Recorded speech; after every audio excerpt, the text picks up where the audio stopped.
Yo, yo, yo! Welcome to episode 16 of the Elite Wrestling Club podcast, where we explore individuals' dreams and the unwavering persistence to achieve them on and off the mat. Hi, I'm your host, Lance Runyon, and today Garrett Moll will be joining us as our co-host. We are thrilled to have you join us for another inspiring episode. In this episode, we will be going behind the scenes with Cayden Henschel, who is a current wrestler for the University of Wisconsin Parkside and a YouTube star. We will share personal stories and valuable insights, and we're excited to bring you a fascinating conversation that will inspire and motivate you to chase your dreams and achieve greatness both on and off the mat. So without further ado, let's welcome Cayden Henschel and dive into the Elite Wrestling Club podcast world. Awesome. Let's go get it. Yeah, man. I feel inspired after that. Let's go. What an awesome opportunity, you know. I appreciate you taking your time to come on here and talk with us about, you know, not only wrestling and personal life, but just balance and your platform and the way you inspire others. So we're definitely looking forward to chatting with you. Yeah, man, I'm excited. First off, let me know, what would you want to get out of this podcast from me for this to be a success for you guys, so I can perfectly plan what to say. Absolutely. I guess for me anyways, I'm pretty interested in just kind of like your day to day and maybe your early beginning as well. Is like, how are you the Cayden that everyone knows now? Like you're probably a household name at this point, at least in the wrestling community. So I'm interested in kind of the journey on how you got there. I mean, with Lance and I doing our own thing, we'd love to hear that. Yeah, definitely. It was I'd say slow and steady. So people who have been knowing my name for a long time, it's basically when I started, it was early on in high school, just posting videos of my tournaments, vlogs, kind of my tips and tricks with wrestling as well. I have a popular series on YouTube that I'd done in high school with some buddies that was just top 5 wrestling moves. Our wrestling team was super fun, and that was the thing. A lot of other teams, especially in our area, really, I don't think had the connection we had.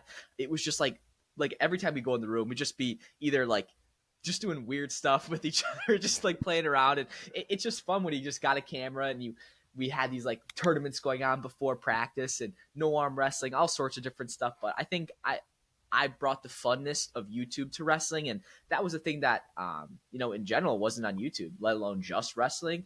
So I think by incorporating that relatable personality and just a person that's like, I'm no top D1 national champion wrestler. The most I've ever accomplished in high school was a state title. In college, I'm just a national qualifier this past year. But that's really how I got my start, and just growing it here now in college and seeing where that takes me. Yeah. Is it something you always knew you wanted to do, like social media and make content? Yeah, I'm just like a big viewer of just all YouTube. Like, I love to stay up to date with all sorts of things, all sorts of different YouTubers and stuff. So it's definitely interesting having these like parasocial relationships where it's like you and like your favorite YouTuber, you're like, dude, I know he likes this, he hates doing this, and they might have no idea who you are. And I'm still like kind of fascinated just about that whole segment, especially when it comes to like, fans coming up and like talking with you. It's definitely interesting, definitely a learning curve. But yeah, I was a big viewer of YouTube myself, still am, and just trying to make videos that other people want to watch. Yeah, I mean, for me, it's definitely interesting to be able to see you just be yourself and bring that to the wrestling world. I think that's unique too, and I know that's one thing me and Garrett have talked about. Just being able to kind of put our personalities out there. And I guess that kind of leads me to just asking you how you were able to just go for it, and not really be scared of what people think, and just go and be you and be yourself. Yeah, that was a super huge part, especially in high school, as an underclassman, just in the whole school, sophomore, little kid, weighed 120 pounds, like making YouTube videos. No one's doing that. So there was countless times when like I was in the library and when someone would be trying to like play like a video of me, and I'm like trying to get my go and stuff. And at first it made me upset, and I'm just like dude, like this is so embarrassing. Like questioning myself, like, okay, why am I doing this? Like, because I loved it, like I thought it was fun, but I get it, no one else was doing it. But after a while, I saw a video, because I love watching YouTube tip videos, and one tip, I don't know who said it. It might have been Casey Neistat, but he said, if you are embarrassed from someone else playing your video, then there's clearly a problem that maybe you shouldn't be doing it. Now, I thought about that. I'm like, maybe like, okay, maybe I shouldn't be doing YouTube. But then I'm like, I love it so much. And it was just kind of that switch I made into my mind. That's just like, I don't care. Like, I have literally one life to do what I want to do. And especially in high school, I knew as a young kid, I didn't know what I was going to do as an adult. And I knew that this could be a possible career path. And I'm like, I just kind of threw all my marbles in and just went out and didn't care. I just didn't care what anyone said. I knew who my friends were, knew who my family was. I didn't try to impress anybody. That's just how I have stayed through it since high school. Before we begin today's episode, we want to give a shout out to our first sponsor, the Wash Bar. Get ready for an amazing car wash experience that's unlike any other. At the Wash Bar, it's all about you, your wash, your way, as often as you like. Customer satisfaction is their top priority. The friendly team at the Wash Bar remembers your preferences, ensuring consistent and high-quality service every time. With their easy-to-use app and online tools, customizing your car wash is a breeze. But it's more than just a car wash. It's a welcoming community. Your little ones can enjoy complimentary root beer while you watch your car undergo its magical transformation. Experience unmatched cleanliness with the Wash Bar's cutting-edge technology. They know a clean car is essential in today's fast-paced world. Plus, you can take advantage of their 24-hour self-service bays, free vacuums, and other convenient amenities. Don't miss out on this exceptional car wash experience at the Wash Bar. Located at 1125 Fountains Way, visit them today for a truly unique and unparalleled car wash. Thank you again to our sponsor, the Wash Bar. Now let's begin today's episode. That's a pretty awesome quote to me, I guess. I found myself there many times. It's like somebody's listening to my podcast or even like my parents or whatever, and I'm like kind of cringing at just like Sure. listening to my voice or whatever it is. It's like, just it's a curve. It's who a weird cares? curve you have Who to get cares? over. Yeah. You got to put something out. You got to make, a lot of times it just comes down to, you just got to do it, man. It's like Nike. You just got to do it. Just do it. Yeah, I like how you said one life. I actually, on my computer right now, I have a sticker that says one life from Gary Vee. So that's something too that kind of motivates me too. It's like one life. Like if somebody is saying something or whatever, one, that's somebody I probably shouldn't even be listening to, but two, like if it's something I enjoy, like why not, Yeah. So, well, and if you think about it too, just like that one life, and then if you kind of switch that to like the 1%, you're like, okay, you're probably hearing hate from, sure, the bottom 99%, but the top 1% is never going to be hating. They're never going to be hating on new adventures, goals you have, like, because guess what? They were once that kid who had that vision, who had that goal. So, yep, exactly. Was there any your journey early beginning is like to getting to where you are now? Was there any like point in it where you're like, why am I doing this? Is it worth continuing to do? Was there anything like that, or was it always just kind of growing? I tell you what, first year of college, I would say I can kind of relate to that. And so at this point, I don't think I had 100,000 subscribers yet, and I was just at that point where I could finally like make money off of YouTube. And so like I was making money off of YouTube, doing a couple brand deals here and there, and then I got to the point where it was like I was forcing myself to make a video just for the sake of making money. And at that point, like never in my life have I just like wanted to make a video or had to make a video to like, like either pay a bill or whatever it may be. And I got really upset being like I don't want this to feel like a job. Like that was the biggest thing on why I kind of started, because it was just fun. Yeah, I enjoyed recording. I enjoyed going to wrestling tournaments, doing well. And that, that year I went, it was COVID year. I went like 1-3, 1-4. And, kind of continued into that next year too. But it was just, it was a weird time to be like, what am I doing here on YouTube? And I thought about it. And I'm like, well, I always like to think on things of like a long time basis. Like I know where I am now, but like, where's this going to go? And I'm always thinking about like, oh, okay, it'd be so cool if I do this good this year, that good the next year, then I'll be a coach, do like all these things and I have these plans. But then if things don't work out, it's like things get messed up and you have no control of that. And so it's just being adaptive. And I just really had to relearn to love the process of making videos just for the sake of videos. Because when I didn't hit a view goal, it was like, dude, dang it. Like now I'm not going to make money or whatever that may be. So that was an interesting part to get over. But now I finally am falling more in love with the process of doing it. And, every single wrestling season, that's when I just have that grind on YouTube videos. In the summer, it's just weird. I always have to think about interesting things to still post, but yeah. Yeah, that's awesome, man. That's awesome to hear from myself too. It's good reminders. So when you're talking about, like, I guess, controlling the uncontrollables, there's always those things that you're not going to be able to control. You're not going to be able to necessarily lay out a plan for your life, and everything's going to go exactly that you have it planned in your head. So what do you fall back on it in that sense of just, is it trusting in yourself, trusting in something bigger, or where does that go for you? Yeah, I do think there's a level of trust in yourself that you have to have. You always have to bet on yourself, whether that's stepping, on the wrestling mat and, you got Jordan Burroughs toe on the line. I'm not going to bet against, like, why would you bet against yourself, even though it's Jordan Burroughs? But whatever that may be in life, like if someone's like at your job, at your position, you're like, okay, well, that's going to be my job. So I don't care who you are, I'm going to take that position. And so kind of navigating through like social media and that, not saying like wrestling people are competitors on YouTube. I think they're all growing together. You don't want one to crash, but I along those lines. Sorry, I kind of blanked. Oh no, you're fine. You're good. I mean, I just really liked how you talked about kind of that force, and even just starting this podcast. I kind of basically, to describe it, it's like the same way you did. I didn't want to ever feel like I was forced to have to make a podcast episode, right? So I wanted to make sure that it was something I wanted to do, something I could enjoy, something I had fun doing. And when I'm done with the episode, be like, man, that was awesome. Like, that was a great conversation.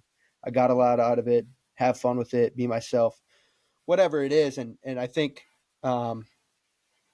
it's good to hear, like, knowing, I mean, you've been through it, and having some of that advice to kind of fall back on, just staying in love with the process of it, remembering kind of why you started it rather than focusing on where you're at now.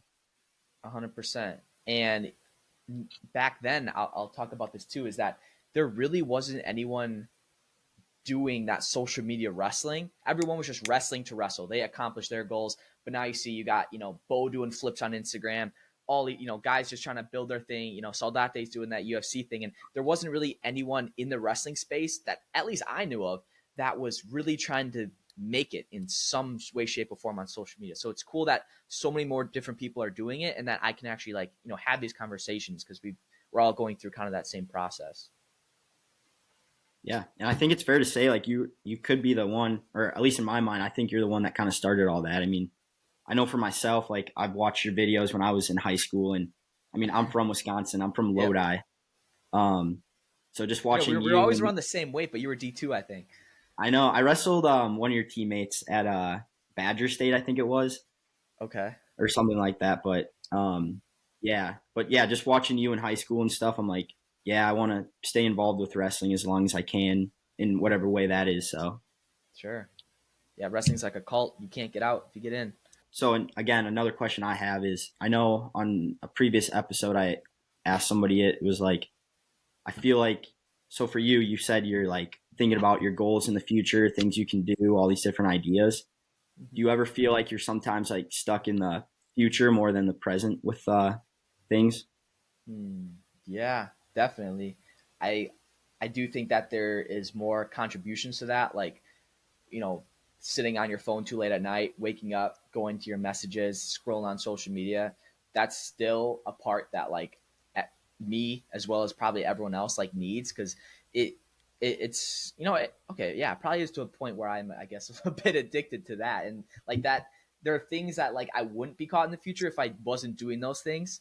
Like maybe if I wasn't having, an energy drink, or getting stuck in these, not good decisions, that I could be, better focused on the present. But a big thing that's helped me actually recently, especially this summer, is just kind of diving more into like my faith, and really like going to church, like for literally first year of my life. Like I've been like reading the Bible and stuff. And I really think I'm really taking that more seriously. And that's been really beneficial for me this summer. Yeah. I mean, I think that kind of goes back to to having something to fall back on. You have a bigger plan to fall back on, right? That, I mean, in faith, at least from my perspective, is just having trust in your faith, and knowing that it's not necessarily your plan, but it's a bigger plan that's already laid out for you. So Oh yeah, I think 100%. that kind of goes Yeah, back. 100%. Completely agree. Obviously, there's probably been a lot of things that you've went through. Obviously, starting as a sophomore, but um, now where you're at, you got what, 247K subscribers on YouTube. What would you say that keeps you the most motivated? Um, just keeping content rolling, or uh, making different posts and things Yeah, like that. I would say so. Right now, I'll tell you a little bit about my, I guess, social media strategy right now, and it's basically in the summer. Of course, I'm not having much matches. Shout out Stalemate's event coming up, because that's one match I'm actually really looking forward to, that whole event, being part of that process. That's gonna be super fun. Um, but honestly, it's always in the back of my mind of that storyline, and I want to remain, relevant on all the platforms: TikTok, Instagram, and YouTube. Right now, shorts is the biggest thing, so I'm making these short videos. But I'm always constantly in my mind of like, I gotta get on that, like I'm gonna call it like the ride, like a roller coaster of my YouTube videos when the season starts, of me like up to winning like a national championship. Like that's like the pinnacle. That was my pinnacle. My high school videos, my series, like I titled it like Road to State Champ, and it was so cool. Like looking back, because anyone in the world can go look on each of my duels, my tournament videos leading up to that state title, all my losses, my thought processes, my practices, the highs and lows. And now having that in college is super cool, because one, I think such a better storyteller than I am in high school. Still, I have more ways, like I can get so much better, but ultimately it just comes down to like the journey of it. It's like all documented, and I'm just like looking to that light at the tunnel, and it's just like the national championships. So I think that's like the biggest thing that's like keeping me going right now. Yeah, and that's what's cool. Is like you're so authentic with your content and your like journey, like you're saying, is like for me, I didn't have like the success I wanted in high school and maybe even college, but like seeing you sometimes not being able to do that as well is like that's cool to see, because like again, these young kids look up to you and they're like, oh, like it's not all rainbows, Yeah. but I mean, hey, like this guy's still doing, he's crushing it, so that's pretty Yeah. cool to see. Like, okay. I personally, I don't want to be the most subscribed like guy like on wrestling. I wish there was so many more, because there's so many more better wrestlers, probably even better storytellers, people that should be on YouTube in the wrestling community that aren't. And I just think like it, especially like this season, I was ranked second going to the national tournament, and you know when you have like thousands of people interested, all cheering for you, you lose first round. Like that was so it like your mind plays games of like just so demoralizing. Like dude, like you're not as good as you think you are. You shouldn't be as relevant like as you are. Like you don't deserve what you have. But it all just comes down to like you can't fake it. Like that's the tough part about it, is like you literally can't fake it. Everything is real, and I just hope to be kind of that. Just someone that people can relate to, whether in their season if they did that same thing, or maybe someone won. At least I can be there in the comments to congratulate them in that sense. So, um, yeah, So how can you use your lessons in wrestling? Obviously, that's a huge lesson in itself. Being able to lose first round, coming into the tournament, highly ranked. We've all kind of been there in a similar situation at one point in our career, I think. And how do you kind of use those lessons from wrestling to instill into your career as a content creator, um, YouTuber, all these different podcaster, all these different things you got going on? How do you use the lessons from wrestling? yeah. I would say first of all, just like in a wrestling match, if one shot doesn't work, you got to take another, right? And so if you post a video and it flops, or maybe it doesn't get the views, whatever your goal may be, it sucks. The outcome sucks. Guess what? You still got to make another one. You learn from your mistakes. And I think that's really the biggest thing in wrestling, is that when you have a match that you lose, you can always go back and learn something. Sometimes you can't do that when you win. Maybe you can, but when you lose, someone's scoring against you. Just like in chess, how if you lose, at some point, you made a wrong move. Same thing with wrestling. And I think when that applies to life, it you just have to get up and go. Like give it another try, because at the end of the day, you will never lose if you ever quit. And I think that's life. It's just life. Yeah, I agree. I listen to Ed Milet, if you know who that is. He's a podcaster kind of guy. Okay. But he talks about the power of just one more. It's like kind of what you're talking about, go again. It's like, well, I failed today. I want to quit. I set this goal. It's like I didn't reach it. I had 2 weeks to achieve this deadline or make this much money or do whatever it is. And it's like, well, how about you just get up the next day and try one more day? Yeah, I like that a lot. And there's a huge background story on it, and with his dad and stuff like that. It's a pretty cool story, but I definitely that's what kind of came to mind when you were talking about that. Another question I have is just the balance.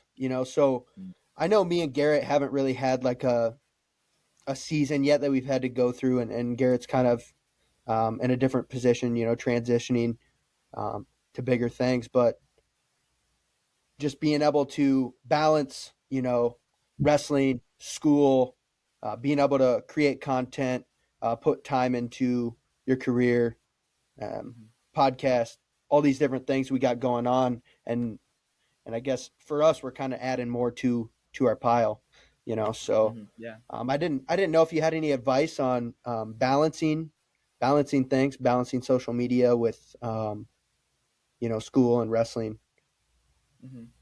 Yeah. At the end of the day, for me, it just comes down to priorities.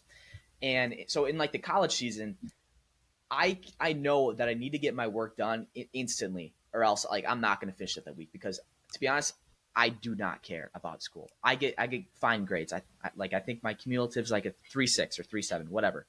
But I make sure that's good. And as soon as that's good, my lower priority things, then it's like, okay, I know I need to be a great wrestler. Work hard in the practice room, bring my camera, record practices.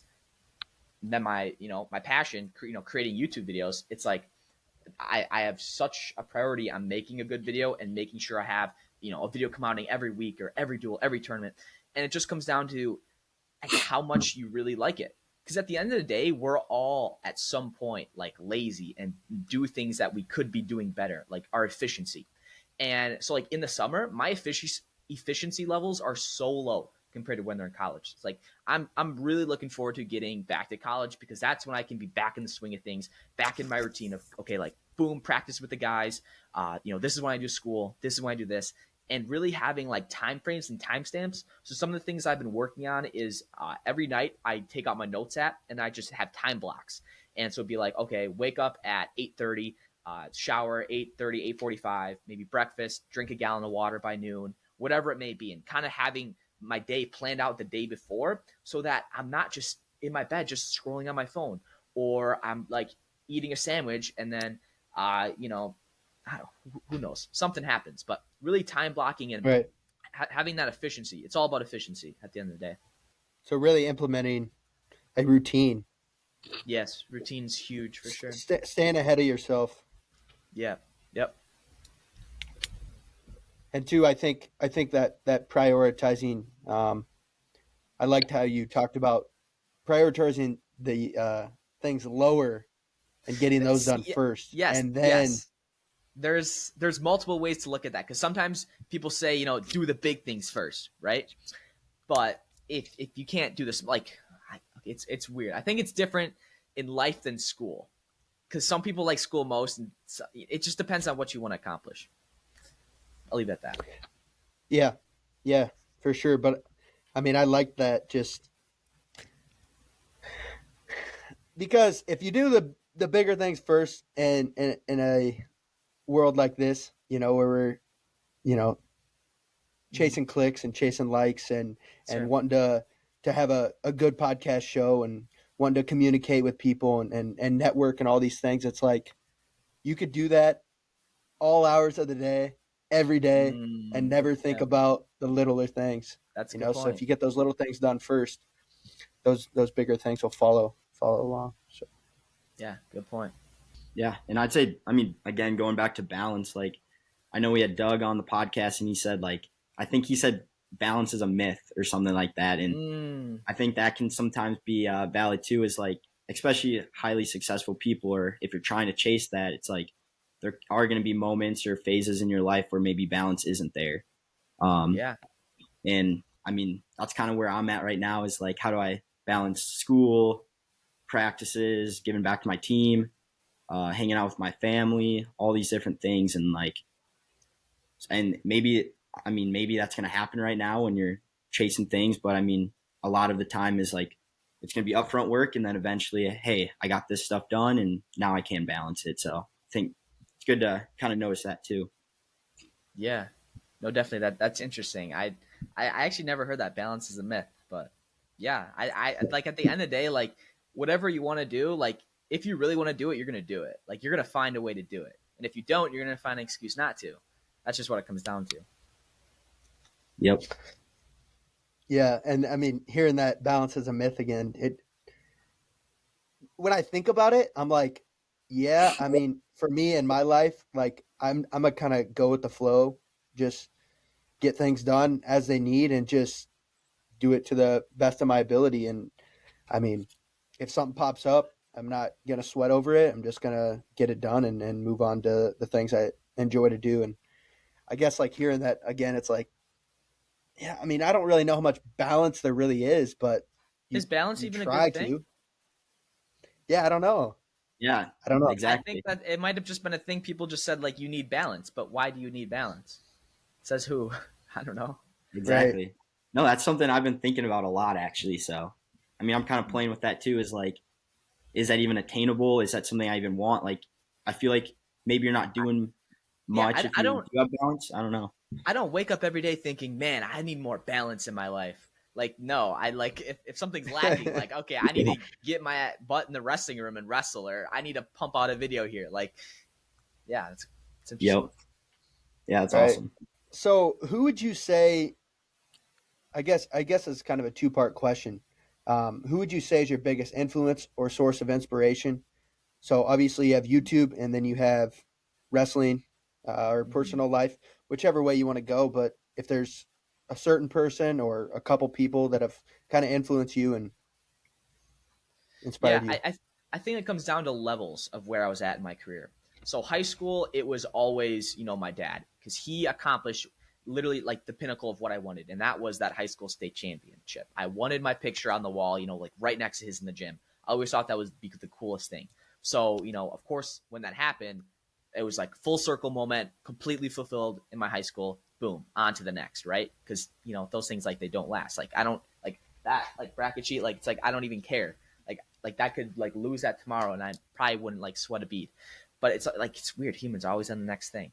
And in college now, Yep. it's completely switched because he was, my coach in high school, and now Nick Becker is my coach, and he is the most recent national champion, 3-time undefeated national champion for Parkside. And by having him as our coach, it's so crucial to have someone to teach you things if they accomplish what you are setting out to do. And so right now, like for wrestling, it's got to be Nick because he is the one who's showing up every day, work like telling us like we can get in workouts and pushing us through stuff, and like he's our guy.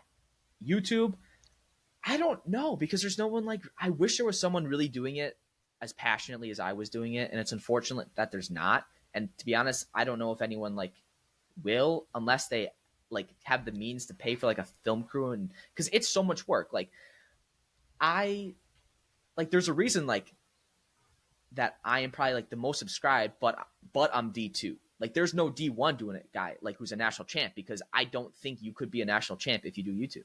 Like especially if you do it all yourself. If you film yourself, if you edit the videos, all these things. It's like it's insane. If there is someone who can do that, like, dude, that's crazy.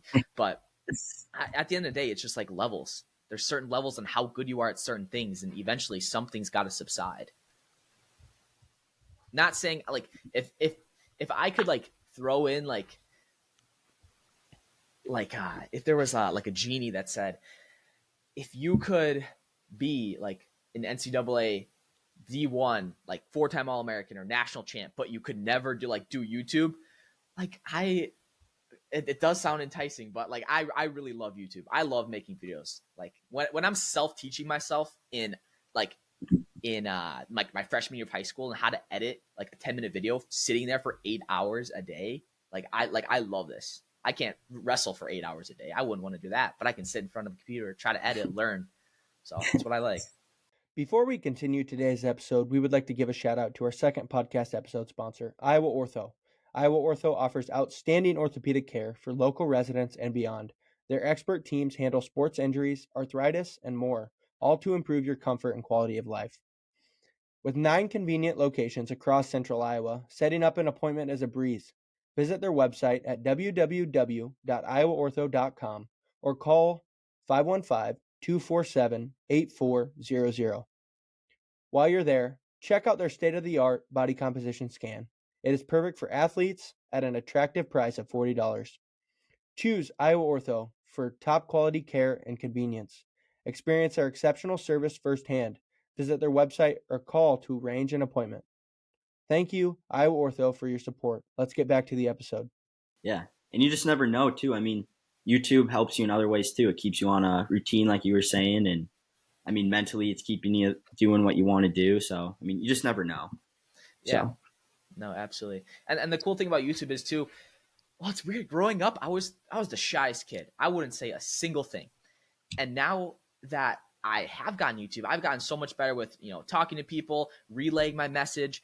And I think the biggest thing is I saw how like there was just some bad YouTubers saying just some things like you wouldn't even think like, or like, oh, like you wouldn't like, oh, he said this, it's okay. Like it's whatever. But I want to be that beacon of example of, I want to influence people for, how do I say this? That like, dude, I don't know what to say. I'm blanking. I'm sorry. Well, I mean, it goes back to authenticity, I think. Yeah. Like, I just want there to be good people. I want to just influence people good, not bad. Like that. Like that's it. Yeah. That's all it is. I mean, Liver King comes into my head. It's like this dude that had this huge message about the ancestral tenets and all these things, and it's like, oh, but the guy was taking steroids. Okay, so how important is that stuff that he was even talking about? Right. Yeah. And you don't want to be that guy where it's like, oh, you're talking about all these things, but really in the background you have something else going on that's really is what's propelling you to, if you use just some like AI thing to like control every social media thing you did and it like made all your content for you and all this stuff, like you wouldn't feel the fulfillment that you feel knowing that you did it all on your own.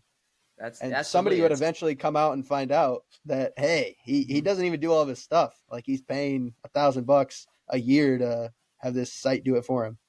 Yeah, that's a good point. And and going back to it, like wrestling, like you really can't fake wrestling. Like you're either good and you win, or like sometimes if you're not as good, you're gonna lose. Like it just happens. But yeah, well, this stalemates card is really interesting to me. Because in no way, shape, or form should I be facing Austin Gomez in a folk style match. Like you're putting a dude who wrestled 141 that didn't All-American facing a guy who beat 4-time national champ Yanni D, who is just like at 149, and you're gonna put him against me at 155 pounds. Immediately, it's like, of course, I don't care if I lose. That's as simple as that. And that's kind of what makes it like, maybe scary for him or whatever. He's probably not even scared. It's Austin Gomez. But and even this one guy who I'm facing now, this Colton McChrystal, right? Colton McChrystal, yeah. And I had no idea who he was. And of course, my biggest thing for having like an opponent, I would love to have someone who is like known in the wrestling world that and they were good. I wouldn't really want to face someone who wasn't well known and just like have that thing of getting beat, because just why? Not that I'm scared, but just makes sense to have a higher followed person. But it sucks. I saw on Instagram he like hasn't posted in 3 years, and it's just like I don't know, and he's good too. So it's like no one knows him, and he's like really good. So yeah, he's definitely good. I mean, I know who he is because he trained at the club that I trained at growing up a little bit, I think. Mhm. Um, so I mean, I thought that was pretty cool. Plus, I'm a huge fan of Stalemates. Yeah, The initial owner of Stalemates lived Zach. like right down the road from me. Yeah, Oh, nice. Zach Bogle. Um, so I'm definitely interested in maybe getting on a card sometime in the future. Yeah. And No. I had Sam Schuyler on here, and Okay. he's on the card too. So Okay. it'll be super cool. Dang, yeah. No, I'm actually really looking forward to it too. It's been a fun like leading up to it, like reading comments. I tend not to like care, but like you always kind of care, right? Right. But yeah, I'm looking forward to it. It's gonna be fun. Is there any specific like preparation you have to put in for that? Because that's out in Ohio, right? Yeah, so it's in Cincinnati. I've been practicing running, drinking like a crap ton, just because. Like I think that's what I've been seeing, like just to get weight down. And to be honest, I'm like probably already on weight. Don't really have much to worry about, but it's just like remaining calm. Like at the end of the day, it's one wrestling match, and like the hay is probably like in the barn. There's not much I can do now and there's not much he can do that would make it any different. So I'm just looking forward to see how I'm going to compete in the summer. Because clearly I'm Yeah. not wrestling as much as I am in season, especially like with all the guys. Like I don't really go down to Parkside really much at all. I've been going recently a little bit more, but I'm looking forward to it. Yeah. So, I mean, this is probably the first time you've competed in the summer since what, high school? Yeah. Because I didn't even do Fargo my senior year because I was COVID. So yeah. Right. Mhm. And then, I Yeah. mean, you wrestled at, was it the Open? Yeah, the open and I wrestled 154 there because I thought I was gonna do the same as Greco, but I guess that's what I get DNP and when I don't practice. But well, practice Greco, I still practiced, but anyway, Yeah, but yeah, yeah. I I mean, think who I just need practices to. Greco? Yeah, no, but yeah, I for that I did not want to go 143. Like I'm getting like pretty big. Like the other day, I got up to 164 because I was just chugging water like crazy. Not chugging it, but throughout the day. But I'm down to like what 155 now. But um, Yeah, and that's what yeah, you guys are wrestling at, right? yeah, 154. 54. So, and that's interesting too because I feel like I'm gonna be so skinny for going 141 because I was like people said I was kind of like a bigger 41 last year. At least like that was like the first time I really filled out the weight, and this year I've like never been this heavy, and I'm not like chubby, and we're gonna see at stalemates too, like I guess how it look, especially like just at that weight and competing, but um, I just hope I hope I can really get my diet right and just figure that out. And this is the first time I'm actually living like off campus, so I'm not eating that cat food and I'm like planning everything. So that's going to be a really good switch for me. And heck, maybe it was the missing link of like me maybe getting to the next level. So Yeah, that'll be interesting. I'm excited for it, and we'll definitely be tuning in. And I mean, you've talked about it, the comments, and you kind of mentioned, trying to avoid them a little bit, but obviously Mhm. you got to pay attention to them a little bit here and there at least. And I guess, how do you handle criticism or pushback um, while you're also, motivated and pursuing your dreams? Yeah, at the end of the day, it just comes down to how I guess they negatively comment back. And early on, I would always just snip back with something back. Now it's just like I like read it, and if it's really bad, it's like why would I even like bark back? Like you can't bark at every dog. Um, and it just comes down to knowing yourself and knowing really what was that, what made them offended or what made them think that way. And everyone has their opinion. I don't want to be the one to kind of silence their opinion. So if they hate on it, so be it. But I think that's a cool thing too, just about like all my content, there's really not much hate at all. Maybe there is like behind my back or like off social media, but for the most part it's really slim to none, and that's really cool. And I think a big part about that is because um like me just posting like all this free YouTube content. We do the podcast, like we don't put that behind like that paywall in that sense. And we're getting these guys that even like big wrestling organizations, like they're not going to their house and doing these things, and like especially like on the level that we're doing it. And Crosby puts Crosby does a great job. He makes all the clips, does all the editing, and so gives a great job with that. And I think that might be a reason why I don't get as much hate. Yeah, it's super cool to be able to watch your podcast too. I mean, obviously, I've had to tune in. I mean, when you're a podcaster, you're going to tune into other podcasts, Sure. Yeah. and especially watching yours. It's just cool that you guys go to these people's houses and film. It's a super cool idea, and I guess how did you kind of come up with that? What was the process of deciding this is the way we want to go about it, and then just being able to communicate and kind of network and get the guys on your show? Yeah, so me and Crosby, we kind of always wanted to do a podcast. And it just, for the longest time, so he was on my wrestling team in high school, went to the same college now, and we really could never get anything going.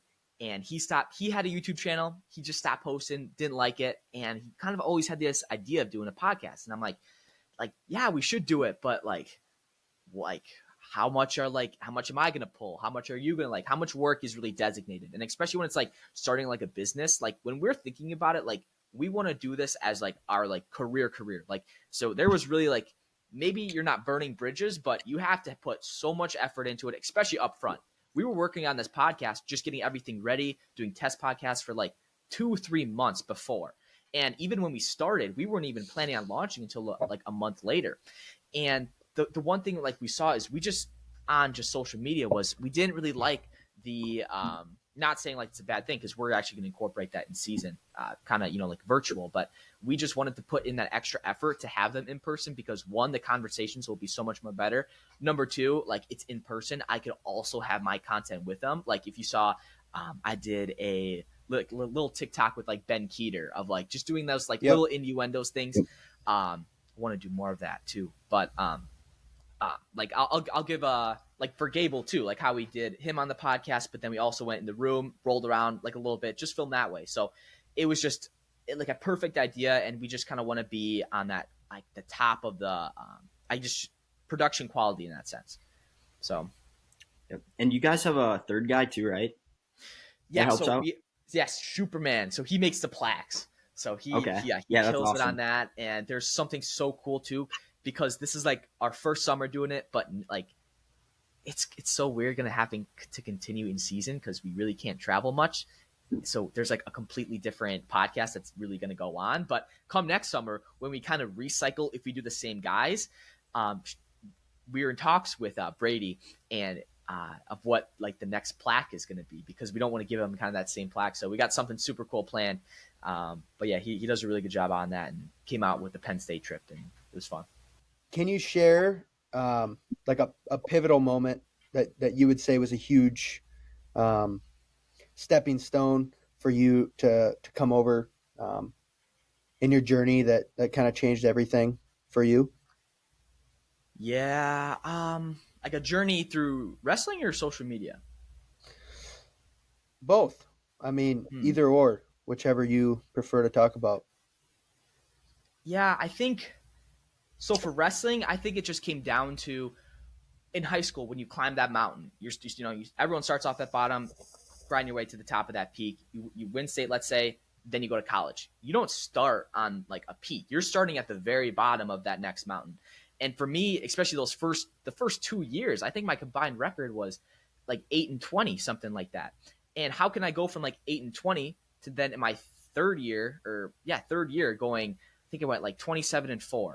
And it just came down to really not even just trusting the process, but literally wrestling is so hard. It's like you're killing each other every single day. And there were levels in the practice room where like things like just get dark in your head, and you can maybe we're doing sprints, and I was only focusing like, let's say like on one point in the wall, and it just came down to getting another point like in your mind, like in your consciousness. Like it was almost like an out of body experience when you're going so hard, you're wrestling, and you can't put any emotion. It's weird having emotion in wrestling, but I'm just gonna say take the emotion out of it and just focus on being the best wrestler. And there was couple mindset like tricks that literally have to switch if you can't get off the bottom for 20 minutes and you're getting rolled out, you're getting crossface. like if a practice is going on and the practice doesn't end until someone quits, like your body, your brain is going to go through things that you've never done before. And that was a huge switch in me. That was like, if I can do that, why can't I go out and win this 7-minute wrestling match? Why can't I win this overtime go? And that was a big thing. Like we just were never pushed that hard in high school, and still we probably could even be pushed even harder than that to reach these new levels. But this next year, I'm just really going to focus on loving the hurt of it. Not, of course, being stupid and getting hurt in practice, but like loving the pain and just like sitting like in the dark and just getting to that point. So enduring. Yes, enduring. Enduring. Yes, I Yep. like that. Just like Goggins, like when someone says like, we heard like you run just for hours, days, runs for days, something like that mindset. That's cool. I like that. I like take the emotion out of it and think about being the best wrestler. Because there's a lot of emotion that can really come into it. There's a lot of doubt. There's a lot of fear. There's a lot of anxiety. There's so many things, and I think I don't know. That's a good mindset to have. I don't know. I like that. I like that a lot. And then like getting another point.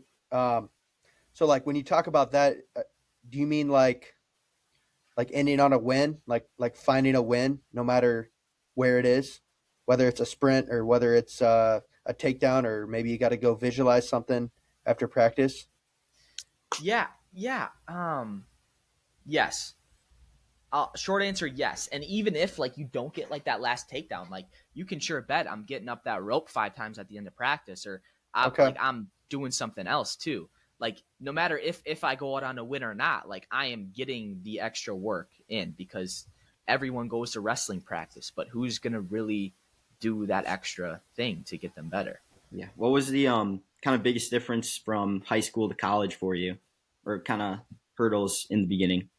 Yeah, it was definitely top bottom, and to be honest, it like still is. Now I'm finally like getting better at like top a little bit, but getting out of bottom, that was the biggest thing. Just getting turned, and just guys are so strong. Like you're wrestling for like grown men, and it's different from high school boys. So that was definitely the biggest thing. Yeah, I relate to that too. I think one of our teammates, Bisco, there was a couple practices where he rode me for well over an hour. But Jeez. I mean, you get better from it. So Yeah, I'd hope so. yeah, if not, we got problems. Yeah, I mean, I probably got bow and arrowed by Bryce Steyert too many times to count. Definitely at the beginning, and I think the other thing is just the fight. Like nobody cares how you feel. 100%, and that was the biggest thing. Yes, 100%. Like my first college practice, the first live go versus the guy that I wanted to take his spot, he pinned me in like the first 15 seconds, top bottom. And as soon as like that happened, I knew like, wow, like I'm gonna have to grow, like I'm gonna have to get better. And man, that was a long journey in itself, but it's a mental switch when you got someone just beating on you. Yep. That's for sure. But it's a part of it too, and that's what I like try to instill. Sure. Right. That's what I try to instill, and especially younger guys that come in and you see, they're like they were 4-time state champs, or they were, world team members, or whatever it is that they accomplish, and it's like they've never, had that beating. They've never been beat that bad. They never experienced it, and it's like, man, it's a journey. It's a process. Like you're not always going to be at the top. Like I think that's one of the best things about it. It's, I mean, what you said, it's like as humans, we just always want more, if you thought that you were going to be a 4-time state champion and come into college and just win every match, like what would be the fun in that? There would be nothing to chase. Like it would be, I don't know, empty. There'd be nothing. Yeah, I wonder if that's the best thing. Like you win, you get to the top of the horse, but when you come to college, you just fall off and get trampled. I wonder if that's the best thing that can happen. Yeah. But then you got anomalies who win 4, and then they win more NCAA titles, But I'm sure they have their a lot of beatdowns in their practice room leading up to that. You can sure bet. And finally, before we wrap up this week's episode, we want to thank our last sponsor, Mulligan's Brick Oven. Prepare for a delightful dining experience filled with incredible flavors and lasting memories. Mulligan's offers a warm and friendly ambiance that both locals and visitors love. Their menu boasts creative dishes with a focus on brick oven pizza and progressive pub fare. Each dish is prepared with care for unparalleled quality and flavor. And don't forget their extensive beer menu, carefully created to complement their cuisine. Mulligan's is open from 11 a.m. to 11 p.m., Sundays through Wednesdays, and until midnight, Thursdays through Saturdays. So you have plenty of time to enjoy their culinary delights and a diverse range of beers. Discover a whole new world of flavors at Mulligan's Brick Oven Pizza. Thank you again, Mulligan's Brick Oven Pizza Grill and Pub. Yeah, and it's definitely hurdles too, because it's like, I mean, even a guy like Starachi, I mean, obviously he was really freaking good in high school. I mean, top of the game, but he wasn't winning everything. You know, I mean, at Fargo, I think he got fourth. I think Parker beat him for third and fourth. And then, you know, it's like, holy cow, this guy, like, is now beating the crap out of everybody. It's the Penn State secrets, though. It's the Penn State secrets. Did you find out about the Penn State secrets being up there? Yes, I can't say, dude. I'm going back too to learn more. Week after the street league, I'm going back there. And actually, the national team is training there too. So it'd be cool if we could get like some national team guys on the pod. But yeah, they got. You like really can't say? No, I signed an NDA when I walked in the room. Really? No, I'm just playing. So you can't even tell me what your biggest takeaway was? No, I'm playing. There's no secrets. You know, like that Kung Fu Panda when there's like that scroll, and then they open the scroll of like the secrets, and it's the reflection. Yep, It's yourself. I remember that. I'd say the biggest secret that they have is their sports psychologist. It's Bonnie. So Bonnie's been with Kale since I think, you know, since Iowa State, and you know she worked. You know, she's like full time at Penn State. I don't know if she works exclusively with wrestlers, but we just had Mitchell Messenbrink on, and he was talking about Bonnie, how she's been such a helpful in the process of that transition and, you know, preparing, you know, for this next world championships. And, you know, Bo Bartlett, when we had him on, and like the one thing Bonnie said to him, and it was like, you know, 2 years in, and she goes like, Bo, I think you're wasting your potential. And like, you know, he's like, what? And at this, like at that time, you know, he wasn't like an All-American. And next thing you know, he goes out there and is a title contender. Like he's got like dang near should be on the national team. So, yeah. Right. So is that your biggest takeaway? Find a sports psychologist? It's not just sports psychologists. There are some different techniques. Like there was something I couldn't record, but I'll leave it at that. I'm not even going to talk about it. I'll leave it as a secret. I'll have some people speculate, but there was something I could not include in the video. Yes. That probably like some guys do. Yeah. It's interesting. I love it. Yeah. I love like this. I want it to be a secret. Like, man, maybe my last year I'll hey, that's a good position to be in. Yeah. Maybe I'll commit to Penn State next year and I'll expose secrets on the vlog. There you go. I'll red shirt and I'll come back to Parkside or something. There you go. Question I have is like, so you started this podcast, you're obviously have goals, like you said. What's kind of the next step for you, like that you see for yourself and maybe other things you want to try or that you're interested in doing? I would say, so similar to like the Spencer Lee video last year, like to be honest, like yes, it was a cool video. It was just like us, you know, just hanging out, like lifting some weights and stuff like that. But so there's this YouTuber, Jesse James West. I don't know if you guys know in the fitness industry, but I want to have like kind of more videos like him, how they're just like, they're more highly produced. There's more things going on and there's more like of a point to the video and almost not even just like conversations, but whether that be like more challenges or things like that. And I want to do that with like, you know, all the top wrestlers, like here I'm going with Jordan Burroughs. Next thing you know, like, you know, we're in like a poker game with like Gable Steve, I know, whatever it may be, who knows, but like just different things like this. And I think just collabing, like I love collabing. Like that's like, it's literally the best thing on social media to do. And to grow and to just have fun. Like at the end of the day, like it's really fun just meeting all different guys. And there's nothing really crazy new other than working hard on the pod, making the vids, to be honest, like I don't even know what my next video is going to be. Like it's like always like that though. It's weird. But man, Sounds like you need to come have a collaboration with us and you and I. yes, sir. Let's do it. That's Let's what it roll sounds around. like. You can do that. Get Doug in the video. Yeah. I'm about cleared. So Yeah, can make let's it do happen. it sometime in August. what does chasing your dreams relentlessly mean to you? Chasing my dreams relentlessly. Man, that's just I probably think it's just burning the bridges. Like you can't be looking on plan B, plan C. Like if you have a plan A, like you have a plan A. Where I was gonna make this really cool point, but now it's not even gonna be. Oh, here it is. Like for instance, I've done this, since high school. So I had a goal card, and I have this in my pocket on my desk wherever I am, and I'm always like reminded of this goal card, and it's doing these things throughout your day that really is just that's your direction, and there's nothing that's gonna stir you off that. It might not be pretty, but that's where you're going. If there's no goal, you can't score. That's true. You wanna talk a little bit about your recruiting process and just how you Dude. decided on Parkside? Yeah. So my recruiting process was a lot of in-state D3 schools just were like, "Hey, come on a visit. Come on a visit." I didn't want to go on. My recruiting process was very, very low. I only went on one visit, and it was to Parkside, which Parkside didn't even reach out. I reached out. And like one, my dad went here. Two, it's just like an hour away. Three, it was D2.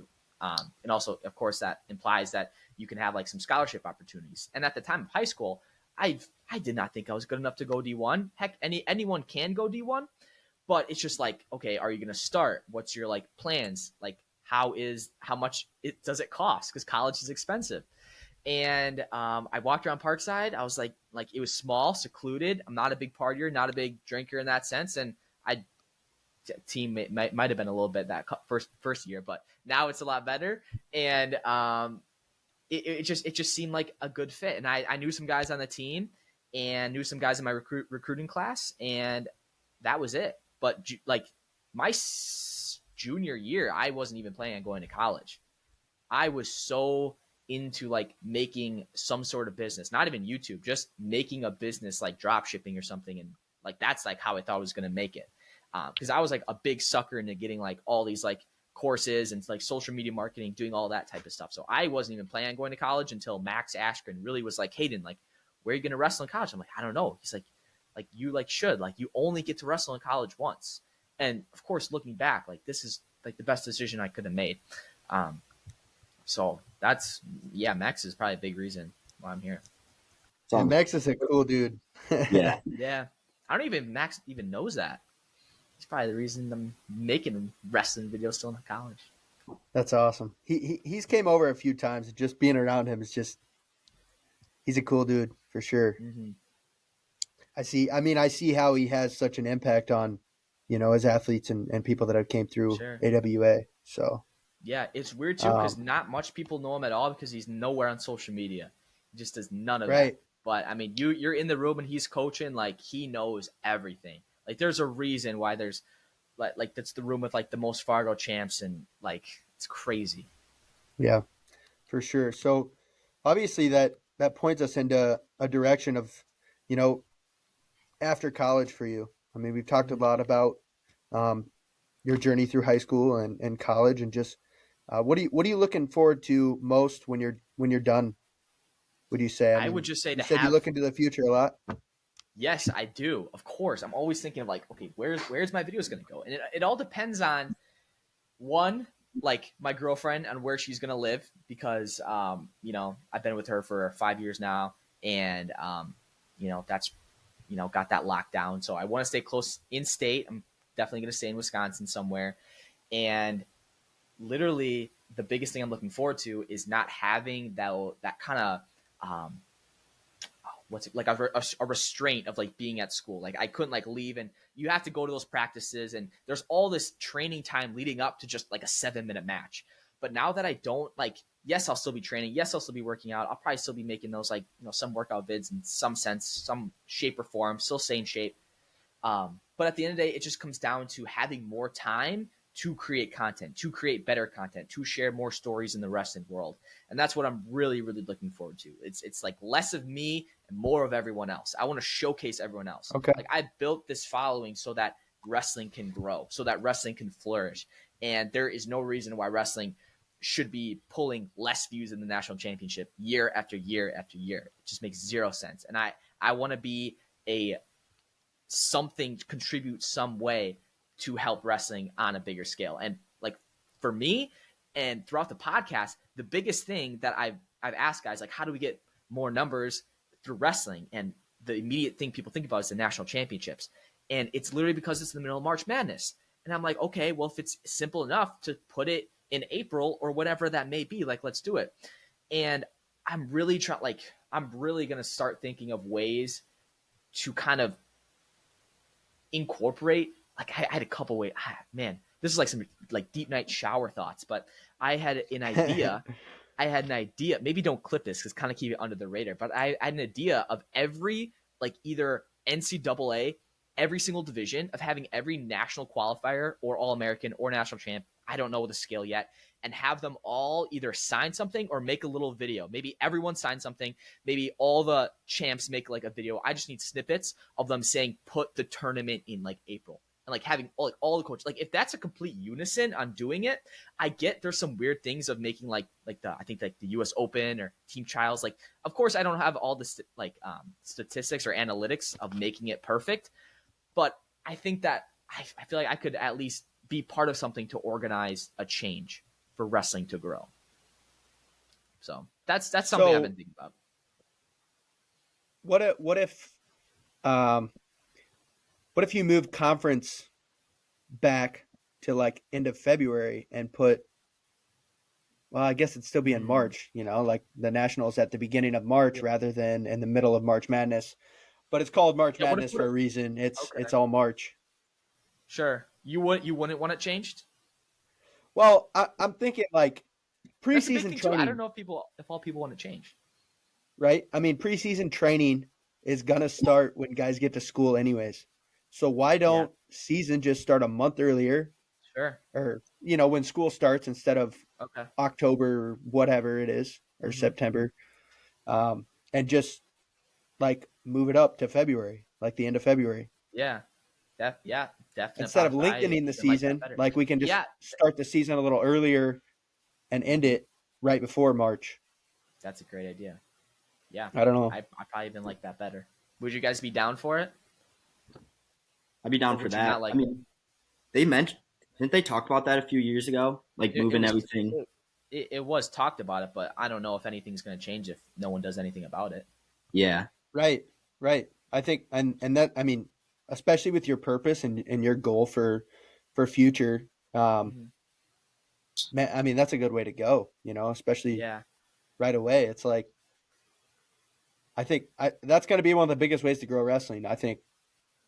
Yep. Get more viewership, get more people involved, and even just having a platform to be able to share people's stories, and just get people's names out there. And, even if it's some guy that's wrestled 5 years and never even cracked a lineup, I mean, how much wisdom, how much dedication, all these life lessons that these guys learn going through college, not just that are kind of, under the radar. They're behind the scenes. Sure. They've propelled these All-Americans, these national champions to their level by working with them every day, by putting time in whenever these guys need it. And I think bringing everybody involved then too, not just the most successful guys, which. Yeah. Well, and that's the thing. It's tricky though, because then it's like, we've had this problem on the podcast where if we have a guest, we wouldn't want like a guest to like not like get us views in a sense, right? And so it's like, okay, we always want like that top. So it's tricky because it's like, how much money are we going to put towards this just for to get the result back of like a negative sign? And it's tricky. It's tricky, at least to the start. Of course, things change when like you're like making 3 podcasts a week and you're just going, and like people are going to watch no matter what, not because who it is. And that's really what we're trying to grow in Clash is we want to be a place where people want to come to, not we're reaching out. Like they're like, hey, bring me on the Clash of Combat podcast. Like, yes, let's do it. Yeah. If you didn't know, at EWC, we specialize in custom gear and team apparel, creating unique and personalized experiences just for you. Don't wait another moment. Unlock the potential of your team's identity with our expert services. Visit our website now and let's begin the journey together. To get started, go to our website, which is elitewrestlingclub.store, and follow the 3 simple steps. Complete the info form, design order, and complete the shipping and handling. It's that easy. Right. Yeah, that's interesting too. And having a podcast, I think, and that's the direction that I've wanted to go, is highlighting people that are behind the scenes, because everybody knows about these big name guys, and it's like not everybody knows this guy from a small town in Wisconsin that made a name for himself by creating a brand and selling clothing, and committing his college career. Goals don't always work out the way you expect them to, but to bettering his teammates and also bettering himself. And it's just, I don't know, it's cool, and there's a lot of wisdom in that, and there's a lot of lessons to be learned. So yeah, and I think it just goes back to like what we talked about, is like letting your personality like be expressed through this sport, is like you said, like you're using your personal brand to hopefully change things with the tournament. Like that's cool. And that's kind of what Lance and I want to do too, is like maybe we'll have like somebody that's not well known. Like we had somebody I know from my hometown, Nick Ziegler. Like I know I reached out to him just because he's helped me a ton, and we're like, hey, we want you on the podcast. And he's like, I just don't know who's going to watch and this and that. I'm like, well, if it impacts one person, like that's a success for me. If somebody got their life impact from that, that's awesome. That's right. That's a great point. It just comes down to prioritizing your time and where you want to go with that and your vision, right? Like, so. Yeah. Do you read it all? Heck yeah, man! I've been reading the Bible so often. Now that I actually know what the Bible is, I thought the Bible was a book of songs. I'm not even lying. Like, but yeah, I read some. I read like Think and Grow Rich. There's a book that, They're decent amount of success books and stuff like that. Subconscious mind books and stuff. But. Yeah, that's where I'm at too. The self-awareness stuff, the growth, and staying motivated, and just And I used to be like a way bigger reader on it, and for me, it just came down to like, how much do I need to learn in order to really go out and do, like, and go out and actually like make a difference. And that's why like I haven't been able to like literally like finish maybe the amount of books like I want to, or read a certain amount, but just like implementing it and learning. So yeah, right. And I think that's the most important part of reading. It's like there is endless knowledge. There's endless people that have had their own way of thinking or own way of doing things, and they're sharing their insights on it. And it's like you can kind of take bits and pieces and apply it and see how it goes. And I think that's the coolest part about reading and focusing on that aspect of life and learning. A couple other questions. What do you think about the addition of the 3-point takedown? I like it because, man, I do not turn. So that would make my matches a lot more winnable, I'd say. So I like that. I like it a lot. Okay. I like the value difference between a takedown and an escape. Like, if an escape was half a point, so be it. But there just needed to be a different value. Okay. Yep. Yeah, it'll be interesting to see the difference, Yeah. If there really is that much of a difference, the impact that it makes. Yeah, no, I think for team shoe points, do you have back it there? could definitely. What? Oh yeah. What shoe? What shoe do you have back there? It's a sample, actually. ASIC sample. I don't even know. I can bring it here on my nice flotation device. It's an looked aggressor. like a legend, but that's no. cool. Yeah, it's a sample. So if I ever Wow. when I make the NCAA finals, probably bust these bad boys out. Garrett, you got anything else? I mean, that was pretty much all my questions. I love it. I love hearing kind of how you got to where you're at now. I mean, that's kind of where Lance and I are at right now. I think we're year 3.5 into doing this stuff. So we're just learning kind of like you were doing and trying to do things. So it was cool to hear. Yeah, absolutely. Yeah, for sure. I got two more things. What's one piece of advice you'd give to young wrestlers? My one piece of advice, I said this at a clinic the other day, is if you want to succeed as bad as you want to breathe, only then will you be successful. And I think about that a lot, like when I'm on bottom, like if I'm like drowning, like I need to escape, or if I'm like there's short time on the clock, like if I want to succeed as bad as I want to breathe, as much as I'm fighting, like you're gonna make it happen. Like your body's gonna make that happen. You just have to have that mindset. That's kind of how I explain getting out on bottom too to little kids. That's funny. So I usually finish up with a little rapid fire. So I'm Let's gonna do it. let's do that. What's your favorite place to eat in Wisconsin or the Parkside area? Oh, I'd say Ninja Steakhouse. I've gone there too much this summer. Love the hibachi. Who's your favorite sports team? Oh, I actually don't have a favorite. Like, I don't like picking favorites in general, but I've been to the Brewers game, so I'm just gonna say Brewers with baseball. But There we go. I like the Parkside wrestling team. It's my favorite team. Yeah, there you go. What's your favorite movie? Rocky 4. Nice. Who's your favorite athlete of all time? Oh, I hate the idea of favorites. Oh my gosh. Favorite athlete that accomplished something? I don't know. I don't even want to answer that. I'm gonna say myself. That's probably a so bad answer. I'm gonna say myself. Because when someone says like a favorite like an athlete or like I think of that as like an idol, and I don't want to have like that idol. But Okay. We're going to clip that. oh Favorite athlete myself. yeah. Yeah, first person to say that, that's for sure. Yeah. There you go. What's your favorite home cooked meal? Oh my gosh. I'll tell you what, if my grandma's cooking mashed potatoes and gravy.